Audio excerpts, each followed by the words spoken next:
ഈ സിനിമ എന്താണെന്ന് മനസ്സിലായത് വെച്ചിട്ട് ഒരു 2 വരി എഴുതാൻ സാധിക്കുമോ ഇപ്പൊ? എഴുതാനേ ഈ പാട്ടിനെ വെച്ചിട്ട് ഇതിന്റെ ഭാഗമല്ല. മലയാളികളെ സംബന്ധിച്ച് മനസ്സിൽ എന്താണോ ഉള്ളത് അത് അതുപോലെ നമുക്ക് സമ്മാനിച്ച് വരികൾ കൊണ്ട് സമ്മാനിച്ചതും കൂടെ ഒരു വ്യക്തിയും കൂടെയാണ്. വരികള് എന്റെ ഏരിയ അല്ല. ഇത് അറിഞ്ഞിരുന്നെങ്കിൽ ഞാൻ താഴെ ഇറങ്ങി നേരെ പോയേനെ. ഒന്ന് ശ്രമിച്ചു നോക്കും ചുമ്മാ എങ്ങനെയാണ് ഒരു പാട്ട് പിറവിയെടുക്കുന്നത് നമുക്കും പ്രേക്ഷകർക്കും കാണാം.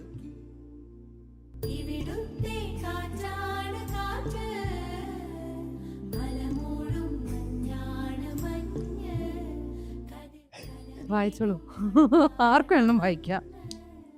വായിച്ചു. അല്ല, വിജയേട്ടൻ തന്നെ അത് വായിക്കും. അത് ഒരു പോയറ്റിക് ഇതാണത്. ഏതാണ് ഏതാണ് ഏതാണ് ഞാൻ പുലരേണ്ടൊരു ഊരേതാണ്, പല പൂക്കൾ പൂവിട്ടൊരു തോപ്പിലാണോ, ഓരത്തൊഴുകുന്ന ചാലിലാണ്.